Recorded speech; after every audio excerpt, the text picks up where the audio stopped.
Hi, I'm Tim. Welcome to Watchbox and Watches Tonight. This evening we are talking about the top sports watches of my formative years, the 1990s, and I am sharing your viewer wrist chats right here on Watches Tonight.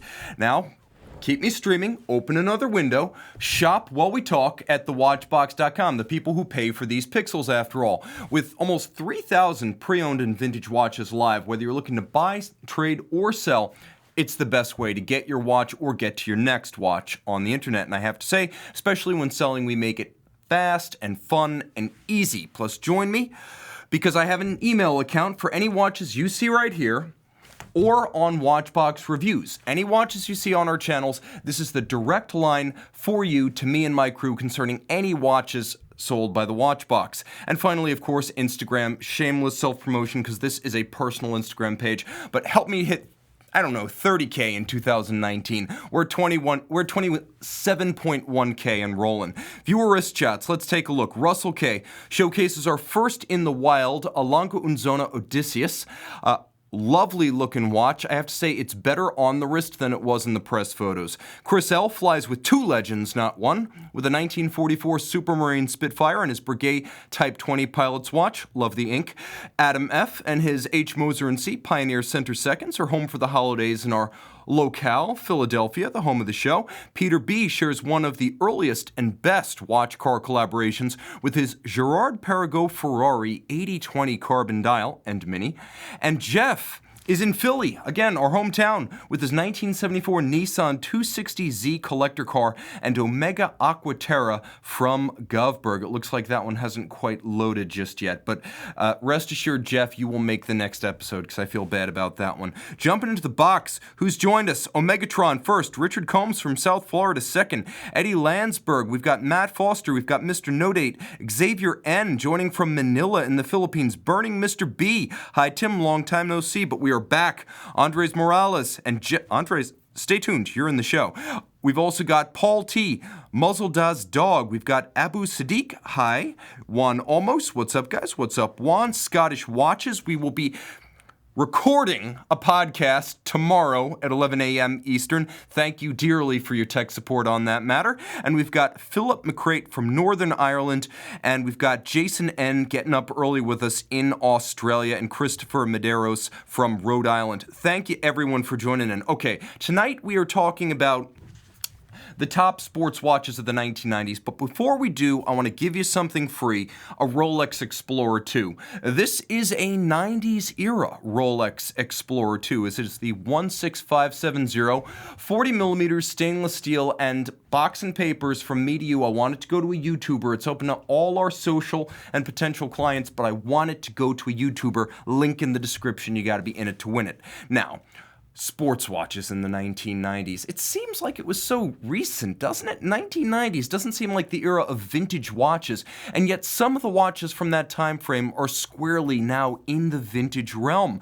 The 90s were an interesting era for watches. The world was in a malaise. The Cold War was over. There were no great causes anymore, and the watch industry was still trying to find its legs after the quartz crisis. So the 90s are a bridge between the quartz crisis and our own era of luxury mechanical abundance, when seemingly everyone is selling a grand complication all the time, and you can buy tourbillon chronograph chronometers for 15 grand. Well, the following watches were standouts in their day, iconic of their era, and clear trendsetters that paved the way between yesterday and today, starting with possibly the most elegant and enduring of the designs we're going to discuss today, but the 1992 Rolex Yacht-Master. Now, new core collection Rolex sports watches don't drop every day or every year, or even every decade. So in 1992, this watch was a bit of a breakthrough. Now, you know the story. It started as a redesign for the Submariner. After the 1980s, Rolex had become very much a luxury watch brand, a totem of status, and a sort of secret handshake between folks who were in the upwardly mobile set. But the problem is, Rolex realized that the Sub was also of blue-collar origins. It was an honest, hard-working, beatable sports watch, and it couldn't quite quite gentrify that piece. Still a luxury watch, make no mistake, but it didn't want to go gold bezels. It didn't want to go white lacquer dials. That was a step beyond. So the Yacht-Master was launched. Everything that was going to go into that next generation pure luxury Submariner instead went into the original reference 16623. And so we had a combination of yellow gold, full gold bezel, bidirectional, 100-meter water resistance. This was very much a sports watch for riding high above the waves. And though you can't quite see it on the dial, it featured these black lacquered indices with outboard luminova. So it was a very odd dial for Rolex, and one that I have to say has stood the test of time, as crazy as it seemed in its day. Now, by 1999, the Yacht-Master really found its stride as a model line with the launch of the 16622. So that was the 16623. This is the 16622. And what really set this one apart was the cool, almost austere, all-white monotone. Now you've got steel in the case, you've got a full platinum bezel, and for the first time at Rolex, a full platinum dial with a granular sandpaper-like texture that started the tradition of extravagant Yacht-Master dials, which have included everything from salmon metallic to champagne gold, to black lacquer, to extravagant rich metallic blues and dark rhodiums. That really started with this model in 1999, which stayed in the catalog for over a decade and really became the Yacht-Master. So the next year, 1993, was one hell of a year for the luxury watch industry. I have to say, overall, a lot of stuff went down in the sports watch space in 1993, starting with the Panerai Luminor. Both the Marina and the Base, or Base if you're in the US, this was a timepiece that came out of absolutely nowhere and almost stayed nowhere. Following 68 years of naval use, Panerai was, after all, a supplier of military watches to the Italian Navy and Allied forces, but the brand offered in 1993 its first civilian watches after a small introductory ceremony on the fantail of the Italian Navy destroyer Luigi Durand de la Penne, named after the Italian Navy officer who led the original raid on Alexandria wearing Panerai equipment during World War II. So that was the connection right there.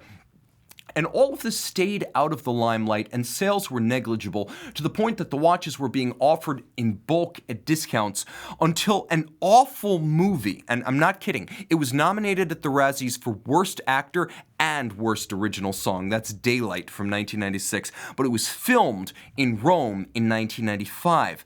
And this awful movie put some daylight, if you will, between the Panerai brand and the dumpster, as Sylvester Stallone bought a bunch of these watches from a dealer, had them customized with his nickname in the form of a watch brand, Slytech, and of course the Daylight, name of the movie. So those watches helped to jumpstart interest, unsponsored, in the Panerai brand. So joking aside, these watches were milestone pieces. When guys with names like Stallone and Schwarzenegger and Willis started wearing these watches, the world noticed, and the way the world talked about Panerai was online. First, the oversized, unapologetic sports watch. 44 millimeters was ginormous in 1993. So ginormous that this was ginormous before we even had the neologism to describe a ginormous watch. And online was where the Panerai phenomenon lived.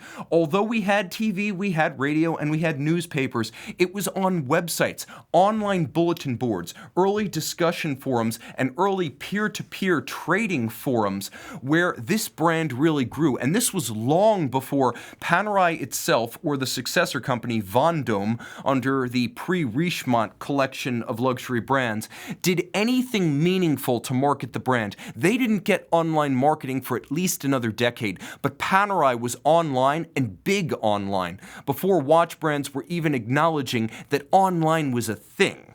Now, 1993. Did I mention this was a year?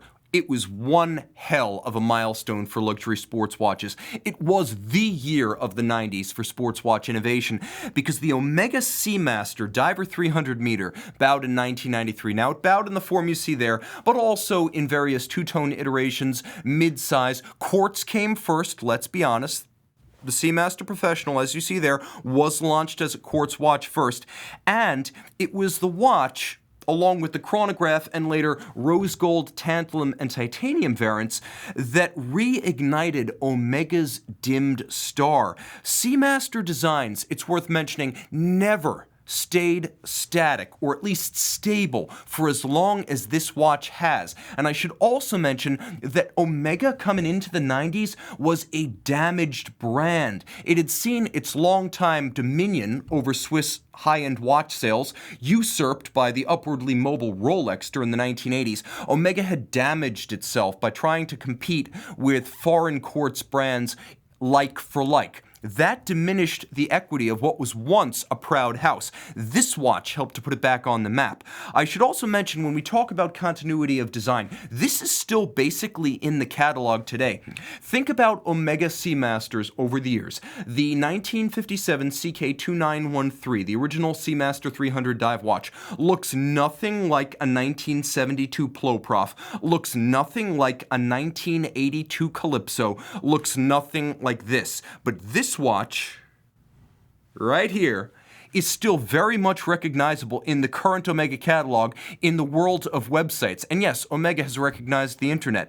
It's hard to believe that the design is 26 years old. The first ones are now vintage. How old is this watch now? It is so old that Joe Biden himself has the 1990s original, which he swears he won in a Texas Hold'em competition between Stalin, Queen Elizabeth, and Dwight Eisenhower, which absolutely happened. I'll go easy there because I actually own the exact same quasi-vintage 1990s model, and I'm beginning to show my age too.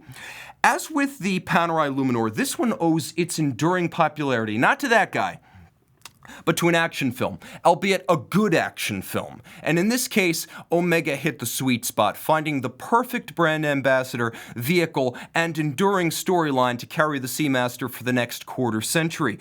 I should mention that the watch was even playable in the Nintendo 64 version of GoldenEye. If we can go back to that previous shot, you might say, oh, that doesn't look like the Seamaster. But if you take a quick look at that shot, you'll see the skeleton hands, you'll see the bezel, you'll see the bracelet quite faithfully recreated, and most importantly, the helium escape valve. That is absolutely the Diver 300 meter.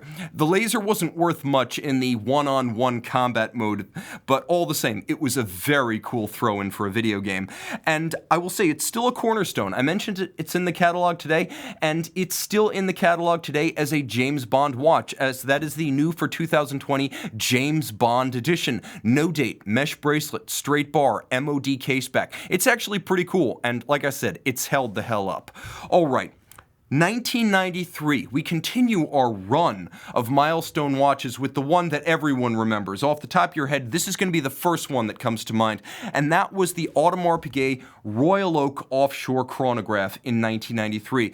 Arguably the first concept, that's not the offshore. Forward to one of the offshore variants, guys. This one I think is on me all the same. But the Royal Oak Offshore was arguably the first concept watch because it was not launched as a product for purchase. It was launched originally as a 25th anniversary tribute to the watch you see there, the original Gerald Genta Royal Oak. It was by demand. It caused a stir. Genta himself did not like it, but still, that only added to the commotion. And after 1993, AP fast-tracked this one for production. It was a stunning new chapter in its own right, and it changed the high horology paradigm. The Royal Oak Offshore existed at the same time that a Holy Trinity watch, like Audemars Piguet, Patek Philippe, and Vacheron, a Holy Trinity watch meant the 33mm Patek Philippe Reference 5000 Calatrava automatic. And the Royal Oak Offshore was a 42 that wore like a 45. It was innovative on a strap and a monster on a bracelet. And I know we've got a photo right there of the 25721 ST. Like I said, it wore like a 45. It made a Panerai Luminor look downright inadequate. It was like a weight, like a metal manacle of mighty machine on your wrist. I don't even know how to describe it. It was just so over the top that it was like a Royal Oak version of American baseball players from the steroid era of the 1990s. That is the horological equivalent of the 1993 Texas Rangers. I would also say that think about what changed. Back in 1993, a grand complication was 36 millimeters to 39 millimeters. The Patek 5016 Grand Comp perpetual calendar with a tourbillon with a minute repeater, that was 36 millimeters. The Gerald Genta Grand Sonnerie and perpetual calendar was 39 millimeters, and this thing was wearing like a 45. All right. Now, in 1997, the Royal Oak hit its stride with the End of Days, the first ever Royal Oak Offshore limited edition. 500 pieces. This is another of the surprisingly large catalog of limited editions and luxury specials that became famous by association with an awful movie. In this case, Arnold. Unintentional laugher. You cannot watch that movie with a straight face or in earnest. But the watch was a keeper. What came after was excess. In a lot of ways, this watch set the pattern for the 2000s. Not just for Audemars Piguet, but think about the Royal Oak generally. Without the Royal Oak Offshore of the 1990s, there is no modern oversized sporting Roger Dubuis brand where every brand is effectively oversized and if not explicitly a sports watch, at least sporting in demeanor. There would be no Richard Mille if the proven market for ultra haute de gamme oversized sports watches hadn't first been established by Richard Mille investor Audemars Piguet.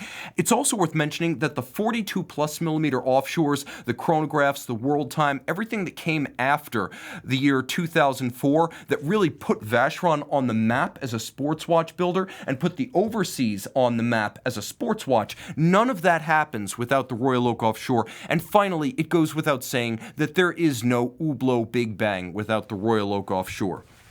Viewer wrist shots, jumping straight into the box. Burning Mr. B is saying right here, so what Tim's saying about the 90s is that it didn't all make sense. That's absolutely correct. In an era when anyone could buy an Acura NSX 3.26 speed, everyone was lining up for a Ferrari 355 and $20,000 engine out maintenance bills.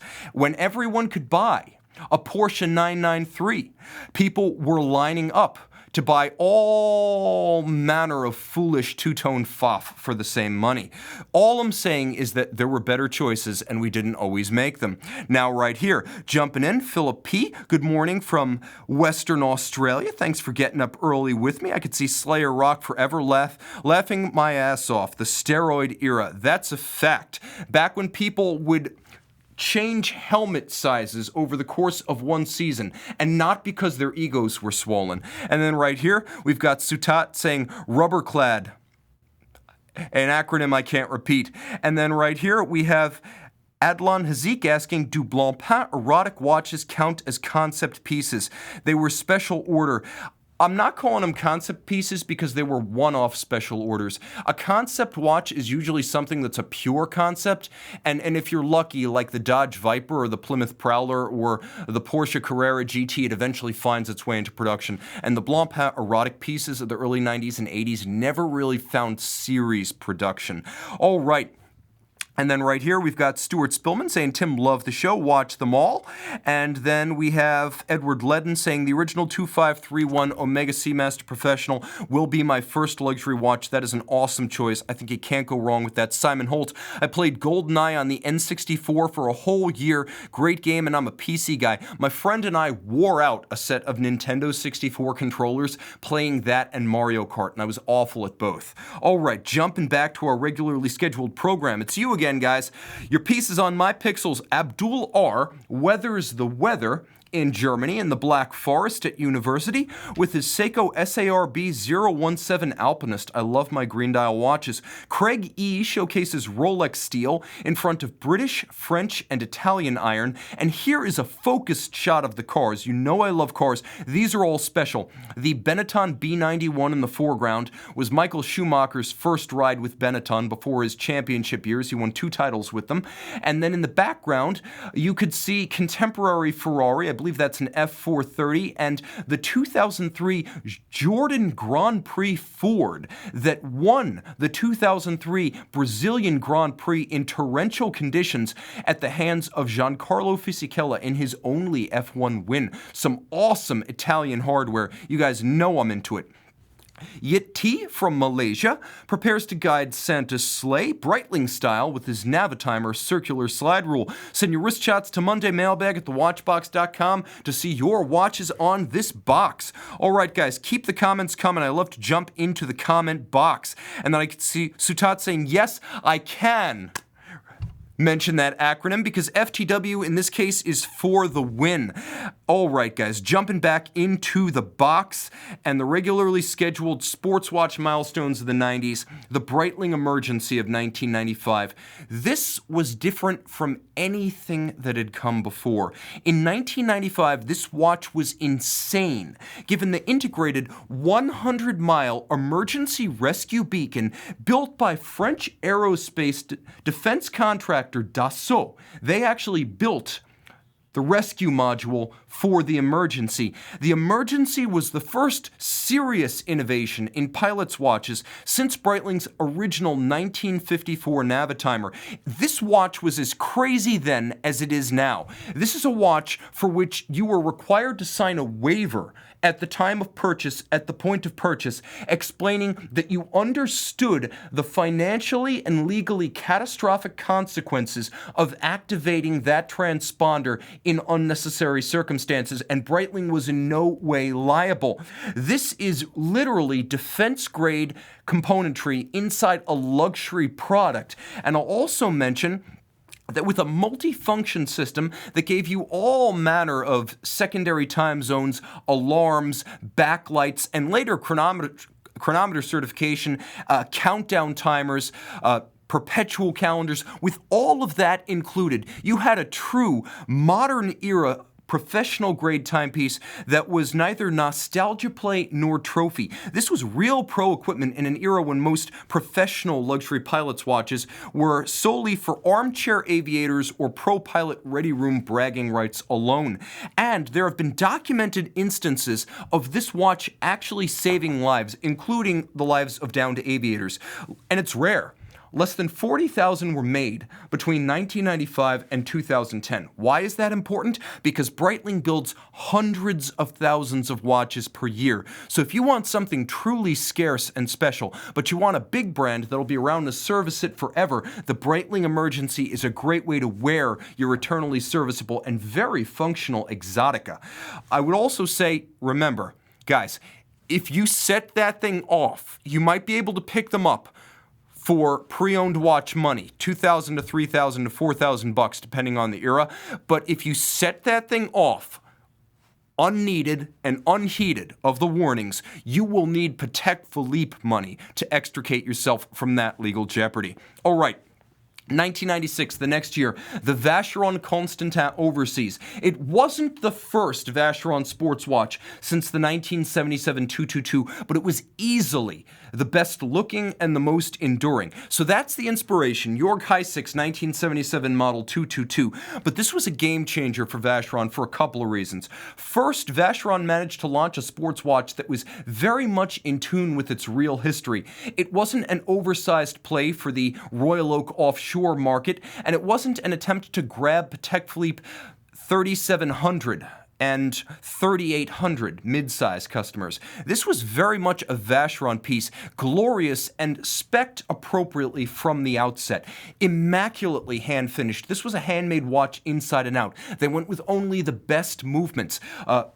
In 1999, they went with the chronograph movement from Frédéric Piguet, and from the outset, they went with 3000 series Girard-Perregaux movements regulated to chronometer spec. They made them 150 meters water resistant to pound home that this was a true sports watch, not merely a sporty watch. Vacheron was back in the sports watch game, and as it built up to the 2000s, back in the frame for folks who never would have concerned themselves with the dainty and undersized dress style produce of the pre-Richemont era. And I have to give Richemont credit for not killing the overseas in development, because this was a pre-Richemont product that came to fruition during the Richemont era. This was designed pre-Richemont. I'll also mention that Vacheron soared after 2004 with the chronograph model ultimately becoming the distinctive and definitive emblem of the overseas line and the entire Vacheron brand after 2004. It was what turbocharged Juan Carlos Torres' term as the CEO of Vacheron and made the brand a serious player alongside AP and Patek Philippe during the 2000s after decades of rust and neglect. Finally, you might ask, why didn't I put the Patek Philippe Aquanaut of 1997 in this place? Seems pretty important. A new sports watch from Patek that doesn't come around every day, or as I mentioned with Rolex, every decade. Well, the reason is because I felt like the Vacheron had a better finger on the pulse of the 90s. The original Patek Philippe Aquanaut, the reference 5060, 1,000 pieces in steel in 1997, was too small even by the standards of 1997. It was a 35.6 millimeter watch. It was a unisex targeted piece that was not explicitly launched at male enthusiasts. As a result, there wasn't a whole lot of interest. And because it was relatively simply finished and assembled compared to a Nautilus, people could look at it and see that it was a price point play to grab the sports watch market that wasn't finished with the care, the attention to detail, and the sense of occasion that you expect in a Patek Philippe watch. Furthermore, it hobbled itself by obscuring its single greatest selling point relative to the JLC-powered AP sports watches of the era or the Girard-Perregaux-powered overseas, because this was a solid case-back watch at a time when the Patek Philippe automatic, and I think it was the 335 in this watch, would have been a real selling point, hand-finished and regulated as it was. By the way, the Aquanaut sort of lived in the shadow of the Nautilus until 2007 with the 5167, and it didn't fully pull itself out of the shadow until 2011 with the 5164 Aquanaut Travel Time. So I don't see this as anything more than a collector's special. A nice investment watch from the vantage point of 2019, but it was not an impact player or terribly relevant in the 1990s. Now, jumping into the box real quick, I could see Infiniti joining from Thailand. I can see we have Blue Shirt Buddha saying he's getting the same weather here in London, UK. I believe that is a response to chilly night here on Long Island.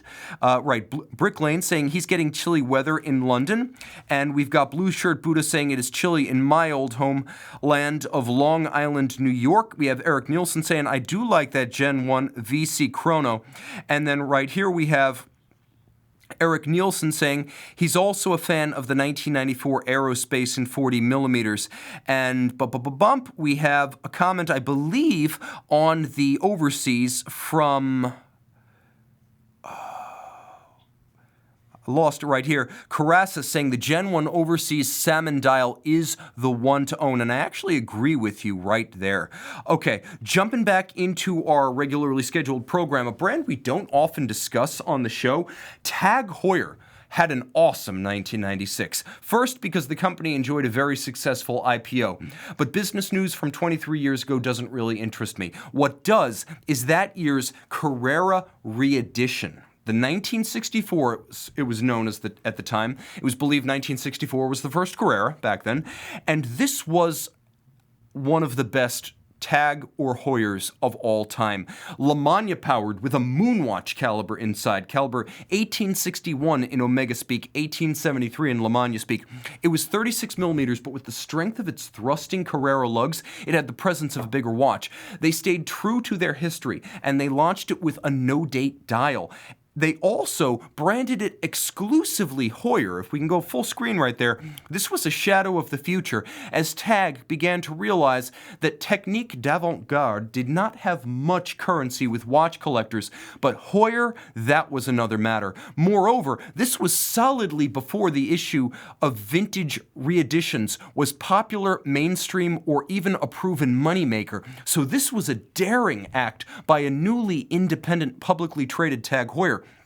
It was critical proof that the company still had soul in an era of department store fashion sales for Tag Heuer, which deeply beat down the brand and its equity and its credibility with collectors. This was the era when ladies' quartz watches in the middle of a JCPenney's were kind of the norm for Tag Heuer, and that watch was the rebuttal, proving that there was still a heartbeat in La Chaux de Fonds. Now, I'll also mention that this watch is damn hard to distinguish from a 1963 Carrera 2447N. In fact, it's almost impossible to tell them apart just from a photo. Plus, you could see the enduring impact of that 1996 watch in 2019's Tag Heuer Fragment Design collaboration, which draws heavily on the 2447N and the 1996 Carrera re-edition.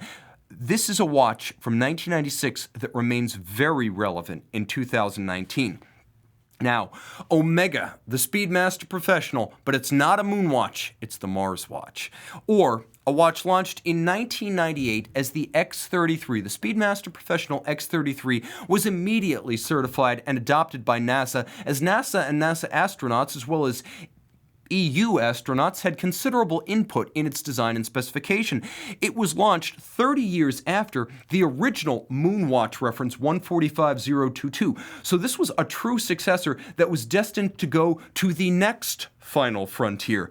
And a true modern pilot's watch, it included all manner of functionality, analog and digital, 2 time zones, an alarm, a countdown timer with alarm, and it had a 24-hour format if you wanted it, a perpetual calendar, a chronograph, and even a beastly backlight that would absolutely blind you if you didn't turn down your NVGs. So, presumptively dubbed the Mars watch, the X33 turned out to be a marketplace rarity with a relatively short production run between 1998 and 2006. But they have become collectible, and from time to time we have them, and they go very quickly here at the Watchbox. Now, the X33 still flies, including with NASA, so the Mars moniker may yet come good, but I suspect the honor is more likely to arrive, if it does, by way of Elon Musk than by NASA. Come on, man, I'm counting on you. Patek Philippe, the Nautilus. A lot of folks don't even remember 3710, but it was the most important Patek Philippe sports watch of the 1990s and one of the most important Pateks, period. This was not the original Aquanaut, and the original Aquanaut was not my choice of the most important Patek of the 90s. This landmark Patek Philippe Nautilus is. It is a direct descendant of the original 3700 Jumbo. In fact, aside from the movement and the dial, it is physically identical to the 3700, as it features the same Gerald Genta-designed monoblock case construction, 120-meter water resistance, and ultra-thin profile. Yes, about a millimeter thinner than a 5711. This was a watch whose finishing and detail went far beyond the relatively simple rubber-strapped Aquanaut 5060, a timepiece I admire, and I think you should have in your collection if you want a complete Patek collection, but you should never in any way favor over this, either as an investment or as a hallmark and landmark of Patek Philippe's best during the 90s. I would also say it's more substantial with a full integrated hand-finished bracelet, and you can really see the love, as this was the era when Patek bracelets were still put together with screws, not pin sleeves. And it was the first ever complicated Nautilus, preceding the Moon Phase 3712 of 2005 and later the 5712, preceding the 5726 annual calendar, the 5980 chronograph, and the 5740 perpetual calendar. All of them trace their origins to this landmark model, which is also rare. I hardly ever see them. We see every kind of scarce early FP Journe, every other Patek Philippe, Audemars Piguet, and rare Rolex model. You know what I never see? A 3710. Why? Because people know that if you're selling these, you private sell them to a guy you already know who's ready to pay a mint to buy the watch off of you, or you send them to auction where you expect them to receive top billing and top bids. That was one hell of a landmark watch by Patek, and if you're going to own just one 90s Patek that isn't a complication, or a grand complication I should say, it should be this, the first ever complicated Nautilus. Okay, the sports watch of the 90s was not released in the 90s, and in fact, the Rolex Daytona was the only watch on this list that was not launched in the 1990s. This one was born in 1988 as the first ever 40mm automatic winding, blanket chronometer certified, sapphire crystal Rolex Daytona. And this requires a bit of explanation to fully flesh out why I call the 16520 generation Daytona the sports watch of the 1990s. And the reason is simple. Just as the Patek 5711 Nautilus was the sports watch of this decade, the 2010s, because of its meteoric rise, always strong, now phenomenal, this watch right here came into its own and achieved its lasting legend, not just as the 16520, but as the Steel Daytona.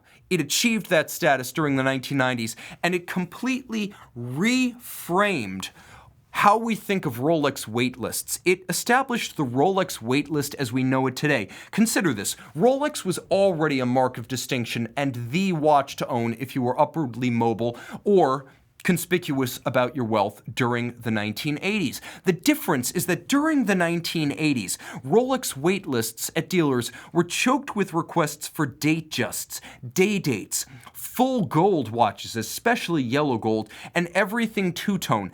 The Zenith Daytona of the 90s was the watch that flipped the script, making a sports watch the most demanded Rolex product and a full steel watch the most demanded Rolex product. And from ever after, you would find increasingly when there was a logjam at dealers, it was for some sort of GMT, Submariner, or Daytona, which brings us to today, when we are living the legacy of this, the sports watch of the 1990s, still relevant, perhaps more so than ever, to the way we buy and shop for watches in the year 2019.